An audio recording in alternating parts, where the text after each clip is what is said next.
অনিকেতের কাছে অহনার কুকীর্তি ফাঁস করে দিয়ে অহনাকে মেরে উচিত শিক্ষা দিল শ্যামলী। হ্যাঁ বন্ধুরা, এমনটাই দেখা যাবে। তাই সম্পূর্ণ জানতে ভিডিওটিতে লাইক দিয়ে চ্যানেলটি সাবস্ক্রাইব করে দেখতে থাকুন। গল্পের শুরুতে দেখা যাবে অনিকেত সবার সামনে শ্যামলীর অনেক প্রশংসা করে আর বলতে থাকে এরকম একটা বন্ধুই সবার জীবনে সবাই চায়। আর সে যদি হয় নিজের ওয়াইফ তাহলে তার কিছুই বলা লাগে না। আর আমার সেই বন্ধু হলো আমার ওয়াইফ শ্যামলী। তখন এই কথা শুনে শ্যামলী খুশি হয়ে যায়। তারপর অনিকেত বলতে থাকে শ্যামলী আপনি এখানে উঠে আসুন। তারপরে শ্যামলী স্টেজে গেলেই অনিকেত বলতে থাকে আপনি কিছু বলুন। তারপরে শ্যামলী সবার সামনে কথা বলতে থাকে আর যা শুনতে থাকে অনিকেত। ওইদিকে অহনা সবটা শুনে হিংসায় মরে যায়। তখনই ওখান থেকে চলে যেতে লাগলে তিশা বলতে থাকে কোথায় যাচ্ছ, কোথায় যাচ্ছ তুমি? তখন অহনা বলতে থাকে আমি দাঁড়িয়ে দাঁড়িয়ে এসব দেখবো না, এসব আমি দেখবো না। শ্যামলী বারবার আমাদেরকে হারিয়ে দিচ্ছে। আমার যে অনেক কষ্ট হচ্ছে, এখন হিংসে হচ্ছে, আমার ভালো লাগছে না। তখনই তিশা বলতে থাকে অহনা এটাই সময়, তুমি এই শ্যামলের কাণ্ডগুলো দেখো আর নিজের মধ্যে থাকা রাগগুলোকে বরফ করে দাও। তারপরেই যে কোনো একটা কিছু করো যাতে শ্যামলীকে জব্দ করতে পারো। তখন এই কথা শুনে অহনা চমকে যায় আর বলতে থাকে কি বলতে চাও তুমি? তখনই তিশা বলতে থাকে হ্যাঁ, অনিকেত দাদার কাছে এখন শ্যামলী চোখের মণি হয়ে গেছে না? আর সেই চোখের মণিকে চোখের বালিতে পরিণত করে দাও। বুঝতে পেরেছো? কিছু একটা ভাবো, কিছু একটা ভাবো। এখন এই রাগ থেকেই কিছু একটা ভেবে শ্যামলীকে একদম শেষ করে দাও। তখন এই কথা শুনে অহনা অবাক হয়ে যায় আর বলতে থাকে দাঁড়াও, তাহলে দেখছি। শ্যামলীকে আমি যতই অনিকেতের কাছ থেকে দূরে সরাতে চাই, কিন্তু সেটা আমি কিছুতেই পারছি না। আরো ও শ্যামলী অনিকেতের কাছে আরো স্পেশাল হয়ে উঠছে। না হলে এই টাকাগুলো কি আমি শুধুমাত্র ওই লোকটা টাকা দেওয়ার জন্যই কি করে নিয়েছিলাম? না, সেটা নয়। আমি চেয়েছিলাম শ্যামলীকে অনিকেতের জীবন থেকে একেবারে উপড়ে ফেলতে, কিন্তু সেটা তো পারছিই না। শ্যামলী আরো উল্টো অনিকেতের কাছাকাছি চলে যাচ্ছে। আমার না আর সহ্য হচ্ছে না। এই বলে অহনা ড্রিঙ্কস এর দিকে চোখ যায়। তখনই ড্রিঙ্কস এর কাছে চলে আসে অহনা, এসেই ড্রিঙ্কস এর সাথে মদ মিলিয়ে দেয়। তখন তিশা বলতে থাকে অহনা এসব কি করছো? তখনই অহনা বলতে থাকে থ্যাংক ইউ তিশাদি, তুমি আমার এখন মাথাটা খুলে দিয়েছো। এবার শ্যামলীর এমন অবস্থা হবে না। তুমি শুধু বাস এই ড্রিঙ্কস এর গ্লাসটা শ্যামলীর খাওয়ার ব্যবস্থা করে দাও। তখনই তিশি বলতে থাকে কেন, কি হবে তাহলে? মদ খাইয়ে শ্যামলীকে কি হবে, আমাদের কি লাভ হবে? তখন অহনা বলতে থাকে কি যে বলো না, এই মদ খেয়ে শ্যামলী মাতলামো করবে, তারপরে মান সম্মান যাবে কার? অনিকেতের। বুঝতে পেরেছো? আর আস্তে আস্তে অনিকেত ঠিকই শ্যামলী অনিকেতের চোখের বালি হয়ে যাবে। সেটাই তো দেখতে চাই আমি। এবার দেখি শ্যামলী নিজেকে আমাদের হাত থেকে কি করে বাঁচায়। তারপরে তিশা বলতে থাকে আচ্ছা, ব্যাপারটা একটু ডিফিকাল্ট, তাও দেখছি কি করা যায়। এই বলে দেখা যাবে মন্দার, রোহিণী আর প্রিয়া দাঁড়িয়ে আছে। তখন তিশা বলতে থাকে তোমরা খেয়েছো? তখন প্রিয়া বলতে থাকে না, কিছু খাইনি। তখন তিশা বলে সেই সকাল থেকে কাজ করছো, তোমাদের তো খাওয়া দরকার। তখন মন্দার বলতে থাকে হ্যাঁ, আমার পেটের মধ্যেও না খুব ক্ষুধা পেয়েছে। তখন তিশা বলে দাঁড়াও। তারপরেই একটা ওয়েটারকে ডাক দিয়ে ওদেরকে ড্রিঙ্কস সার্ভ করে তিশা। তখন একটা গ্লাস আছে, তখনই দেখা যাবে শ্যামলী আসে। শ্যামলী এসেই প্রিয়ার সাথে কথা বলতে লাগলেই তৃষা বলতে থাকে শ্যামলী কিছু খেয়েছো? তখন শ্যামলী বলে না। তখন তৃষা বলতে থাকে সে সকাল থেকে না খেয়ে কাজ করছো, তারপরে যদি কিছু হয়ে যায়, মাথা ঘুরে পড়ে গেলে তো সে আমাদেরই সমস্যা হবে। তাই কিছু খেয়ে নাও, নাও এই ড্রিঙ্কসটা খেয়ে নাও।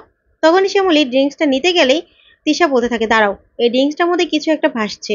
তাই দেখে শুনে কাজ করতে পারো না? তখনই শ্যামলী বলতে থাকে কই তিশা দিদি, এখানে তো কিছু নেই। তখন তিশা বলতে থাকে শ্যামলী সবকিছু যদি তুমি চোখে দেখতে পারতে তাহলে তো ভালোই হতো। এদেরকে দিয়ে না সব কাজ হয় না, যাও এখনই চেঞ্জ করে আনো। তখনই ওয়েটারটা সেই ড্রিঙ্কস এর গ্লাসটা পাল্টাতে গেলেই অহনা বুদ্ধি করে সেই শ্যামলীকে খাওয়ানোর গ্লাসটা দিয়ে দেয়। তখন বলে এটাই ম্যাডামকে দাও। তারপরে গিয়ে ছেলেটা শ্যামলীকে সেই গ্লাসটা দিয়ে দেয়।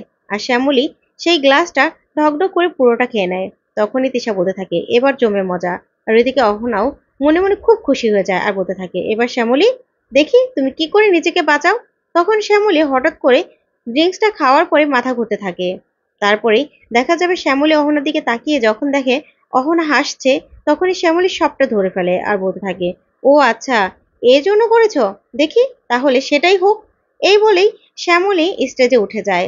তারপরে দেখা যাবে ওখান থেকে সিঙ্গারকে সরিয়েই শ্যামলী নাচতে থাকে, যা দেখে অনিকেত অবাক হয়ে তাকিয়ে থাকে। তখন অহনা অনিকেতের কাছে এসে বলতে থাকে কি অনিকেত, মনে হচ্ছে না শি ইজ ড্রাঙ্ক? এটা কি হলো, তোমার মান সম্মান তো সব শেষ হয়ে যাচ্ছে, এভাবে নাচ করছে। তখন অনিকেত অহনার কথায় কোনো কান দেয় না। তখন প্রিয়া রোহিণী মিলে অনিকেতকেও স্টেজে পাঠিয়ে দেয়। তখন অনিকেত আর শ্যামলী খুব সুন্দর করে নাচতে থাকে, আরো কাছাকাছি চলে আসে, যেটা দেখে অহনা পুরো রেগে যায় আর বলতে থাকে, আমি ওদেরকে আলাদা করার জন্য এই কাজটা করলাম, কিন্তু এ তো দেখছি আরো কাছাকাছি চলে আসছে।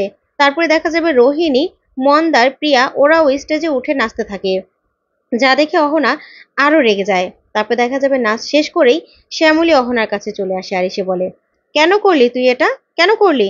তখন অহনা বলতে থাকে, আমি কি করেছি? তখন শ্যামলী বলতে থাকে, কেমন, কেন তুই আমাকে মদ খাওয়ালি, কেন? তখন অহনা বলতে থাকে, শ্যামলী তুমি কি বলছো এটা? তখনই শ্যামলী বলতে থাকে, আবার মিথ্যে কথা, আবার মিথ্যে কথা বলছিস? তখনই সে ওয়েটারকে ডাক দিয়ে শ্যামলী বলতে থাকে, আচ্ছা এই ম্যাডামকে দেখেছো? তখনই সেই ছেলেটা সবটা বলে দেয় আর বলতে থাকে, ম্যাডাম যখন আপনার জন্য আমি ড্রিঙ্কসটা পাল্টাতে এসেছিলাম গ্লাসটা, তখনই উনি আপনাকে ওই ড্রিঙ্কসের গ্লাসটা দিয়ে দিয়েছিল। তখনই শ্যামলী বলতে থাকে, কেন করলি, কেন করলি? আর এই কাণ্ড দেখে অনিকেত চমকে যায়।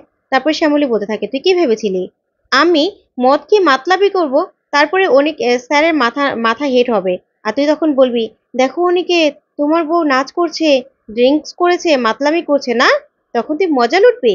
না, সেটা তো হবে না, সেটা তো আমি হতে দেবো না। তখন এই কথা বললে অনিকেত ছুটে আসে আর এসে বলতে থাকে, শ্যামলী কি করছেন আপনি? তখন শ্যামলী বলতে থাকে, কি এখন আপনি চোখে দেখছেন না, এই যে এই মেয়েটা আমাকে কেন খাওয়ালো, কেন মদ খাওয়ালো, আপনি এখন কিছু বলবেন না? ও, আপনি তো আবার ওর কোনো দোষ চোখেই দেখেন না, তাই না? তখন এই কথাতে অনিকেত পুরো চমকে যায়। তারপরে শ্যামলী বলতে থাকে, ওকে আপনার কিছু বলতে হবে না, আমি আজকে ওকে উচিত শিক্ষা দেব। ওর এত বড় সাহস আমাকে মদ খাওয়ায়, তুই কি ভেবেছিলি আমি মদ খেয়ে মাতলামো করব? হ্যাঁ, আমি মাতলামো করব? আমি না ওই উত্তরবঙ্গের মেয়ে, আমাদের ওখানেই না মদ তৈরি হয়, বুঝতে পেরেছিস? আমরা এক বোতল মদ খেয়েও আমাদের কিচ্ছু হবে না, কিচ্ছু হবে না। আমাদের ওখানকার মানুষ না মদ খেয়ে তারপর ইট ভাঙে, বুঝতে পেরেছিস? আর তুই আমাকে মদ খাওয়াবি? হ্যাঁ, হয়তো বা এই ড্রিঙ্কসটার মধ্যে মদ ছিল সেটা আমি বুঝতে পারিনি, কিন্তু পরক্ষণে আমি টের পেয়েছিলাম, তোর হাসি দেখে আমি বুঝতে পেরেছিলাম যে তুই এই কাজটা করেছিস, কেন করেছিস, কেন করেছিস তুই? তখন এই কথা বলেই শ্যামলী অহনাকে মারতে আসে, তখনই অনেকে ধরে ফেলে আর বলতে থাকে, শ্যামলী কি করছেন আপনি? তখনই শ্যামলী অহনাকে বলতে থাকে, তোকে বলেছিলাম না যে আমার আর স্যারের মাঝখানে আসবি না, তাহলে তোকে পুঁতে দেবো, তোকে আজকে আমি পুঁতেই দেবো। এই মন্দার, দে তো তোর ওই জিনিসটা দে। তখন মন্দার বলতে থাকে, এখানে আমি আনিনি তো। তখন শ্যামলী বলে, কেন আনিসনি, কেন আনিসনি? ওকে আজকে আমি পুঁতেই দেবো। এই বললেই যখনই অহনার কাছে ছুটে যেতে থাকে, তখনই অনিকেত ধরে ওখান থেকে বাহিরে নিয়ে চলে যায় শ্যামলীকে।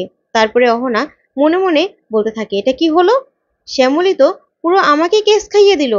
তারপরে দেখা যাবে অনিকেত শ্যামলীকে নিয়ে বাহিরে যায় আর গিয়ে বলতে থাকে, শ্যামলী কি করছেন আপনি বলুন তো? তখন শ্যামলী বলতে থাকে, কেন স্যার, আপনার সামনে প্রমাণ করে দিলাম ও কেন আমাকে মদ খাওয়ালো, কেন খাওয়ালো বলুন আপনি, কেন খাওয়ালো? আমি আজকে ওকে মেরে ফেলবো, ওকে আমি পুঁতে দেবো।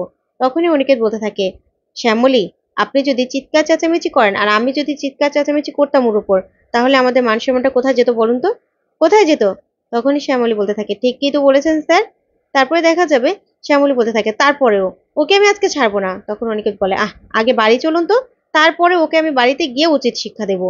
এই বলে গাড়িতে করে তারপর শ্যামলীকে নিয়ে ওখান থেকে বেরিয়ে চলে যায় অনিকেত। আর ওইদিকে অহনা মনে মনে আরো রেগে তারপরেই গ্লাস ছুঁড়ে মারতে থাকে। তো বন্ধুরা, আজকের আপডেটটি কেমন লাগলো অবশ্যই কমেন্ট করে জানাতে ভুলবে না। পরবর্তী আপডেট পেতে চ্যানেলটি সাবস্ক্রাইব করবে। ধন্যবাদ।